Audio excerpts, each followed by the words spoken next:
चलिए साथियों, सभी को नमस्कार, जय भीम। मैं सुरेंद्र चौधरी और आप देख रहे हैं बीएम न्यूज इंडिया। साथियों, हम बात करने वाले हैं अभी जो 5 राज्यों के जो चुनाव हो रहे हैं और 5 राज्यों में जो 4 राज्य ऐसे हैं जहां पर काफी मुकाबला नजर आ रहा है। जिस प्रकार से जैसे यहाँ पर 17 नवंबर को छत्तीसगढ़ में जो सेकेंड चरण का मतदान हुआ और मध्य प्रदेश में जो मतदान हुआ, इस पे हम बात करें तो यहाँ के युवा इस बार काफी और आने वाला पीढ़ी जो युवाओं में देखा गया काफी बदलाव नजर आया।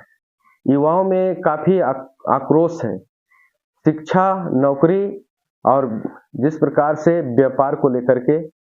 जो सरकारें इन्हें ठगने का काम कर की, उससे लेकर के काफी युवाओं में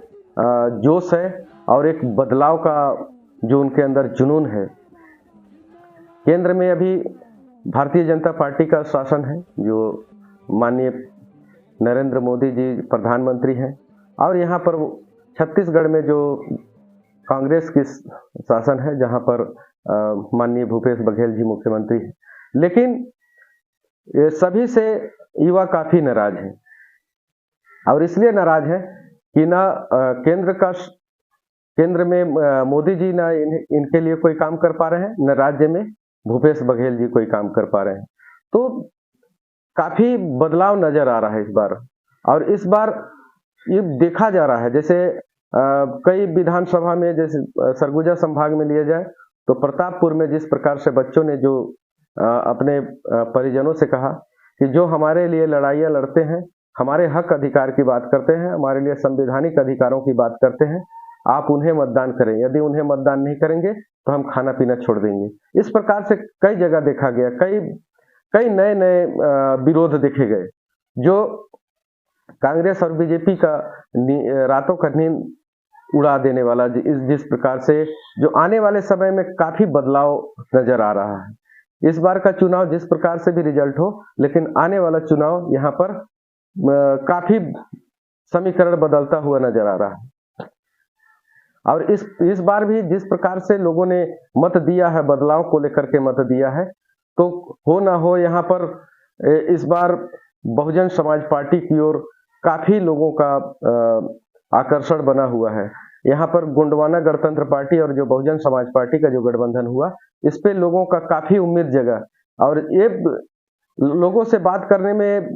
उन्होंने कहा कि यदि ये गठबंधन पहले हो जाता तो और अभी कुछ समीकरण बदलता हुआ नजर आता। लेकिन इस बार भी लोगों ने काफी इनको सराहा है और इस गठबंधन को लोगों ने पसंद किया। और जो अंबेडकर विचारधारा, जो संवैधानिक विचारधारा को लेकर के जो चल रही है पार्टियां, बहुजन युवाओं में काफी अंदर से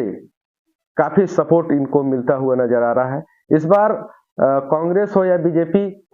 जैसे यहाँ पर गोदी मीडिया जिस प्रकार से चुनाव परिणामों को ओपिनियन पोल के माध्यम से जिस प्रकार से प्रभावित करने का जो काम कर रहे हैं, इस पे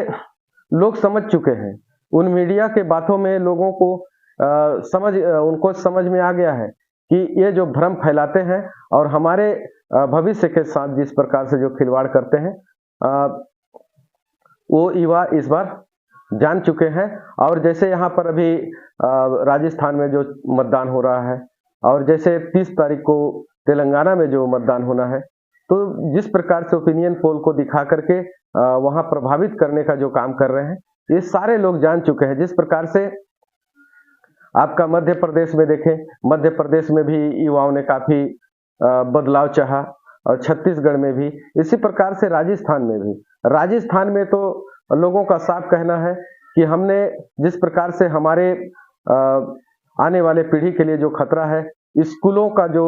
स्थिति जो बना करके रख दिया गया है, स्कूल एक जो आने वाले पीढ़ी को जो विकास की ओर ले जाता है, जो शिक्षा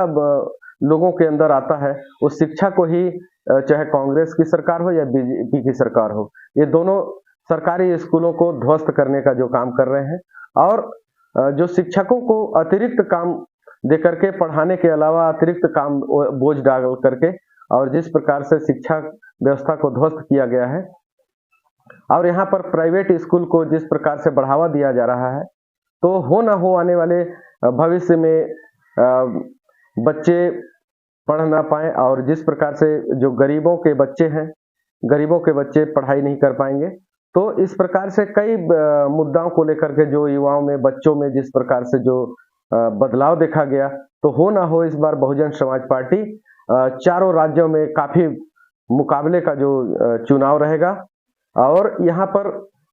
मैं चारों राज्यों में बता देता हूँ कि चारों राज्यों में किसी का पूर्ण बहुमत का सरकार नहीं बनने वाला है, और हर जगह बहुजन समाज पार्टी का प्रदर्शन अच्छा है, और बहुजन समाज पार्टी इस बार चारों राज्यों में अपना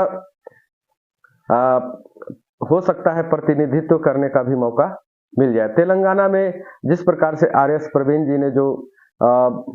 महिलाओं में, युवाओं में और वहाँ के जो पब्लिक के बीच में जिस प्रकार से जो काम किए, जो जागरूकता लाने का काम किए, वहाँ पर केसीआर से भी लोग काफ़ी परेशान हैं, और सब जान गए हैं कि एसटी, एससी, ओबीसी का जिस प्रकार से कांग्रेस हो या बीजेपी इस्तेमाल करती है, उसी प्रकार से केसीआर भी इस्तेमाल कर रही है। तो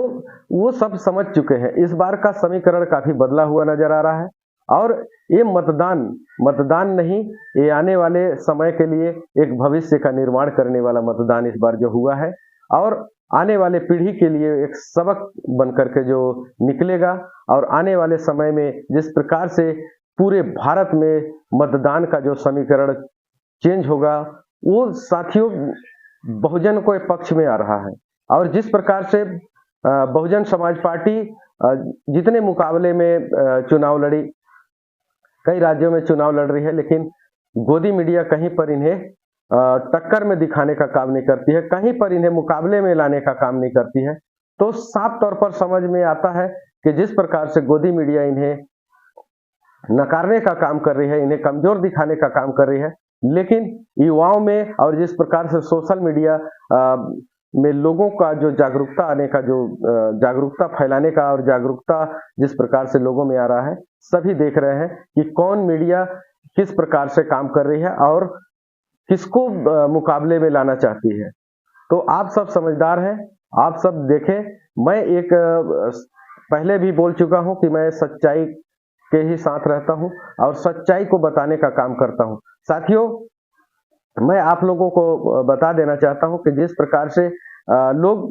कैसे लोगों को भ्रमित करते हैं, इस प्रकार से इन मीडिया चैनलों से सावधान रहें और इनके बहकावे में ना आए, और आप अपने स्वच्छ और आने वाले भविष्य का निर्माण करें। इस प्रकार से आप मतदान करें और आने वाले पीढ़ी के लिए एक सबक बन करके जो निकलने वाला है। चलिए साथियों, सभी को धन्यवाद, नमस्कार, और मेरे चैनल को ज़्यादा से ज़्यादा मोटिवेशन करें, लाइक कमेंट करें और सब्सक्राइब करें। साथियों, आपके इस छोटे से सहयोग से मेरे लिए बहुत बड़ा काम होने वाला है। आप सभी के बीच में मैं सच्चाइयों को लाते रहता हूं और लाऊंगा। आप सभी का बहुत बहुत धन्यवाद।